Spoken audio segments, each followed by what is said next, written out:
नमस्कार, मी सुवर्णा आज तुम्हाला सांगणार आहे अक्कलकोटमध्ये सर्वात प्रथम श्री खंडोबा मंदिरमध्ये दर्शन का घ्यायचे ते। सुमारे 2.5 वर्षापूर्वीचा काळ असेल। निर्गुण निराकार परब्रह्माचे सगुण साकार रूप स्वामी समर्थाच्या रूपाने अक्कलकोटात येथेच प्रथम अवतरलेले होते।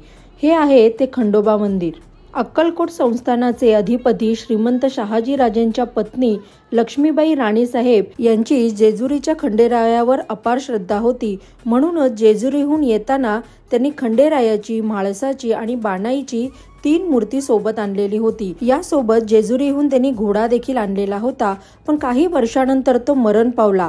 खंडेरायाच्या मंदिरासमोर त्याची समाधी सुद्धा बांधण्यात आलेली आहे। त्यानंतर कैलासवासी श्रीमंत ताराबाई राणीसाहेब यांच्या कारकिर्दीत मंदिराचा बराच परिसर सुधारण्यात आला आणि मग पुढे काही वर्षांनी स्वतः स्वामी समर्थांनी सर्वात पहिला दर्शन इथेच दिले।